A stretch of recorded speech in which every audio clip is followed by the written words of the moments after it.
Starting goaltender tonight, is Mike Smith close, or what will it look like tonight? Smitty's close, and we're going to go with Skinner. Okay. How do you think it is in there? How's this group? It's been a rough go here, and I know you're probably all tired of answering questions about this and just want to get it over with. So no, it's good. It's good. Yeah, I think it's the process that we have to work through, right? I think sometimes you get caught up and want to get to the end result and just get the 2 points and move on to the next game. And I think it's more about us focusing on the process of the shift you're playing is the most important shift of the night. So let's just manage that shift and build on the good ones and get back after it if we have a shift that isn't so good. So I think it's more of a process. So it's not like the dressing room is one way or the other. I think it's preparation. I think it's a long season, all those little cliches you can talk about, but really it's just about earning the right shift to shift to build a win. Your bottom six, Jim, over here. Your bottom six now, Devon Shore's out, so you just throw them up in the air and say, okay, here's who's playing with whom. First of all, I like the toque. That looks awesome. But I think the big thing with our bottom six is to recognize that again, it breaks down to the same thing. We have to be really strong as units of 5 on the ice every shift. And I think that it's unfortunate we got Shorzy out now and Zach's out, but I think that gives other guys great opportunities. We'll see a little bit more of Perlini again tonight. We'll see a little bit more of probably Turris tonight. So those are good opportunities for guys, and everyone recognizes where we are, and everybody has to have the input. I think when you see some other teams around the league that they roll 4 lines and they have consistent structure, they have consistent tempo, and that's what we have to get. We sometimes get caught up in 2 lines playing one way and another 2 lines maybe playing a little bit different, and I think as we grow this deal, we're trying to get it to where the consistency in our lines going out, the structure's the same, the compete's the same, and then the separation comes from obviously those top 3 or 4 guys, but I still think we got to grow towards the consistent effort and structure of our team play. And Hyman is day-to-day, or is that just very optimistic? You know what? I just talked to TD for a couple minutes before I came out to see you guys, and he is day-to-day. I don't know what that means. I guess it would be week to week if we don't see him in the next day or two, but yeah, as of now, he's day-to-day. Thank you. So when we've heard you talk about trying to get the lines to play the same way and throw 4 lines over, and we've seen good teams do that. But you're blessed with having Connor McDavid and Leon Draisaitl, and they play the game just differently, and their lines play the game differently. It's sometimes having 2 guys like that in your top lines and then looking at your bottom lines and say, play the same way.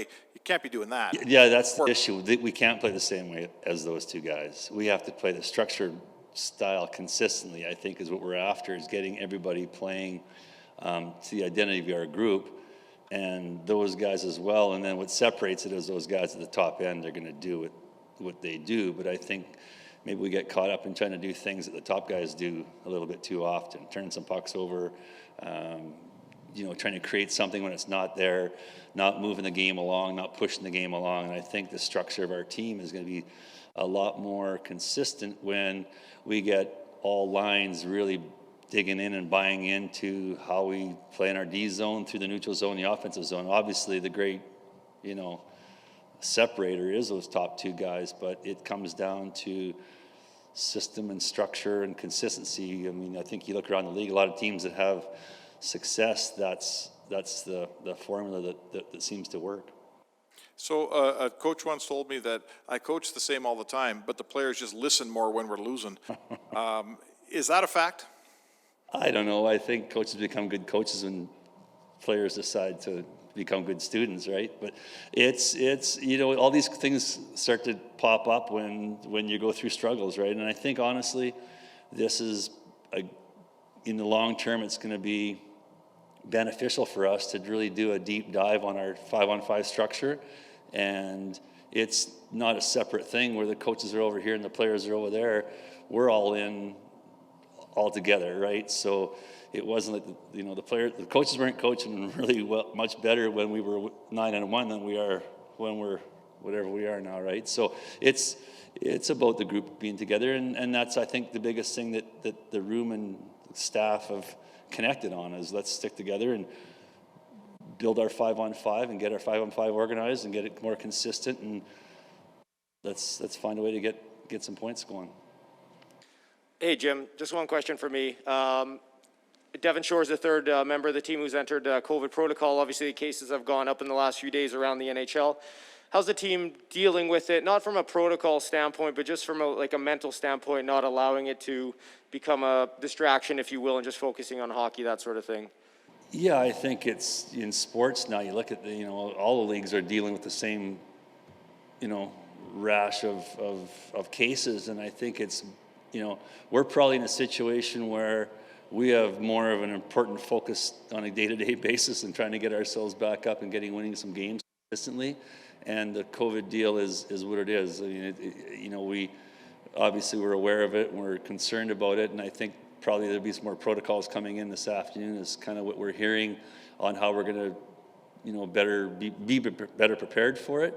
But we have more of a different focus, I think, on right now for our group is how do we stay healthy. I mean, you look at up the street, like that's not good for anybody, because what you don't talk about much is the wives and children and kids and girlfriends and all the other people that are important in this, and you kind of just talk about the athletes themselves. So, it's you hope it doesn't get to a point where we were, 12 months ago, but you got to be aware of it and you have to pay attention to what the rules are and what the league mandates, and through all that, be prepared to play tonight and find a way to win. And just from a coaching perspective, how much more challenging does it make your job? You're coming in the morning and you find out you might have a player who's out due to COVID protocol. You have a lineup in place and now that has to change. How much more challenging has it made your job and the rest of the coaches? Yeah, I don't know if whether it's an injury or a suspension or COVID, I don't know if you catalog those any differently. I think when you come in and you get your 20 guys organized and you get ready to play, and that's why we're professionals. That's why we're put in this position to give ourselves the best chance to win. So it affects you obviously but you can't dwell on that. You got to get ready to play. Thank you. One question, Jim. What's Brian Wiseman's role? If you're handling the defense, Glenn's handling the forwards, is he doing the power play? Is he doing the penalty kill? What's he doing?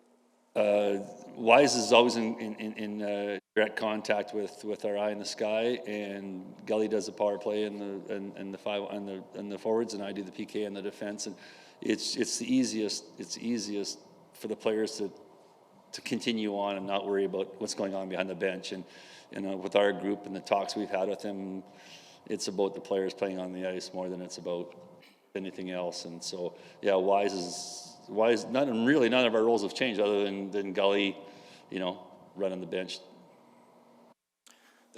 Hey, Jim. Yeah. Leon was just in here chatting a little bit about the fact that he doesn't have too much confidence right now at this point, and a lot of the guys on the team don't have much right now during the skid. But at that same point, like, Leon is second in league scoring. The team as a whole was 9-1 just over a month ago. Can you manifest some of that confidence as a coach? Yeah, I think confidence is earned, right? That's we just went through our PK today, and we're at like 63% in the last 5 or 6 games. But when you go through it and break it down and you look at it, there's a natural tendency to try to do a little less and be a little more protective, a little more safe, and a little more, let's not make a mistake on this one. We're trying to get ourselves back up to being aggressive and to earn that confidence back by getting up on our toes. And I'd rather have us make an aggressive mistake trying to really push the pace than try to play safe and have something go south that way. And I think that ties into your 5-on-5. And when you look at it generally, your special teams are an extension of your 5-on-5, right? So I think in 5-on-5, we are a little bit hesitant. We're a little bit, let's just make the safe play. Let's just try to make sure we do things right. And they're too good of players. They're too competitive. And so just to try and coach them up a little bit and get them up aggressively going after stuff, and it'll turn, it'll work, it'll happen, it'll get going again. But it's just got to you got to push them along, drag them along, and get them back believing that there's a pace that we have to play with, and we have to get back to that pace, and then we can see how we start winning games again. One question, which one handles the coach's challenge, you or Gully? Oh, that, I don't know, haven't had one yet, but I would say we would have a, JC in the back would give us some direction on it. We'd have a quick little conference. It's the same as Tip, right? If Tip has it, he'll confer with the rest of us and make a group decision and get it and that way. So it would probably be that same way, I would think.